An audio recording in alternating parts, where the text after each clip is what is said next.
After the successful Karma series, we are back again in this good old office.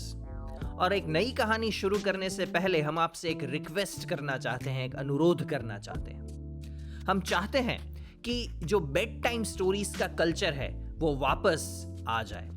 हम सब जानते हैं कि bed time story telling to kids has always been a part of culture, चाहे वो India हो या any part of the world हो। लेकिन कहीं ना कहीं ये जो ट्रेडिशन है, जो कहानी सुनने की सोने से पहले, वो कहीं ना कहीं कम होता जा रहा है and we don't want this to happen. तो अगर आप स्टोरी वॉक की कहानियां सुनते हैं तो हमारी आपसे ये रिक्वेस्ट है कि ये कहानी आप अपने किड्स को, अपने बच्चों को, अगर आपके छोटे भाई बहन हैं उनको प्लीज प्लीज प्लीज सुनाएं। और अगर पॉसिबल है तो रात को सोने से पहले सुनाएं, because that also has a scientific reason. क्योंकि आपका जो लास्ट थॉट रहता है सोने से पहले, दैट सिंक्स इन और वो ज़्यादा इफेक्टिव रहता है। And this kids, this teenagers, they are at the right age to get these kind of things. तो बस यही एक रिक्वेस्ट है कि अब से हम जो भी स्टोरीज आपके साथ शेयर करें वो प्लीज़ अपने किड्स के साथ, टीनेजर्स के साथ, भाई बहनों के साथ प्लीज़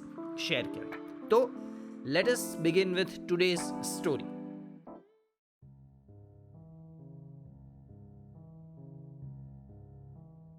एक बार एक इंसान रेगिस्तान में रास्ता भटक जाता है और उसके पास जो पानी की बोतल होती है उसमें भी पानी खत्म हो गया होता है। He is into his last legs.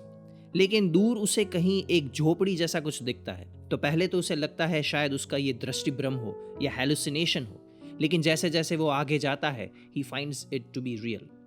जब वो उस झोपड़ी के पास पहुंचता है तो उससे लगता है कि ये झोपड़ी काफ़ी टाइम से अबेंडन हो चुकी है। It was quite deserted. वो अंदर जाता है, दरवाजा खोलता है and to his utter surprise वो क्या देखता है? There was a hand pump जिसका पाइप नीचे कहीं जमीन में जा रहा था। शायद it was connected to a water reservoir. उसे बहुत प्यास लगी थी, इसलिए उसकी जान में जान आई और तुरंत वो जाके उस हैंड पंप को शुरू करता है। वो बहुत सारे एफर्ट्स डालता है लेकिन ऑल इन वेन, पानी बाहर नहीं आता। तभी वो इन डिस्पेयर दोनों हाथ ऊपर उठा के अपने भगवान से याद करता है और कहता है कि शायद आई हैव लॉस्ट इट, मैं अब नहीं बच पाऊंगा। लेकिन तभी उसका ध्यान पास में उस झोपड़ी में पड़े एक पानी की बोतल पे पड़ता है जो कि भरी हुई है, ऊपर से एक कैप से उसे बंद किया गया है। वो तुरंत उसके पास जाता है, कैप खोलता है और जैसे ही वो पानी पीने वाला होता है तभी he finds a small piece of paper with some instructions written on it. उसे वो पढ़ता है और उसमें लिखा होता है कि use this water to start the hand pump. अब काफ़ी सारे लोगों को पता होगा कि हैंड पंप में पहले थोड़ा पानी डालना पड़ता है so that the water comes out. तो उसमें लिखा होता है कि you use this water to start the hand pump and the water will come out. अब यहाँ पे आप कहानी को स्टॉप कीजिए और अगर आप ये कहानी अपने बच्चों को सुना रहे हैं तो उनसे ये प्रश्न पूछिए कि अगर वो इस जगह पे होते तो क्या करते। Because there are two options. एक तो वो इंस्ट्रक्शंस को माने और वो पानी उस पंप में डाले, लेकिन देयर इज अ डेंजर। या तो वो पाइप लीकेज हो सकता है, या तो वो हैंड पंप मैल फंक्शन कर सकता है, या नीचे का रिजर्वायर पूरा सूख गया है। In that case that man would have been lost the last hope, the last bottle of water, और वो मर जाता। लेकिन एक और ऑप्शन ये था कि वो अगर उस पानी को पी लेता then he would save his life. तो क्या करना चाहिए?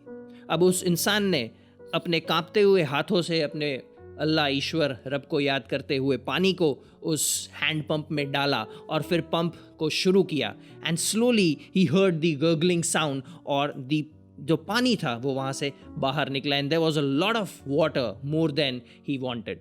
तो वो काफ़ी तरोताज़ा हो गया।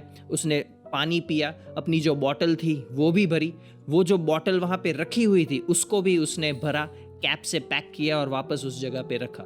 तब उसका ध्यान वहाँ पे एक मैप पे पड़ा और एक पेंसिल वहाँ पे रखी हुई थी और उस पेंसिल से उस आदमी ने उस जो इंस्ट्रक्शन वाला कागज़ था उस पे कुछ अपने हैंड राइटिंग से लिखा and that was very important. What he wrote? He wrote believe me this works. और फिर उसके पास नक्शा था, सो वो पहुंच गया जहां उसे पहुंचना था। अब ये कहानी काफ़ी कुछ सिखाती है।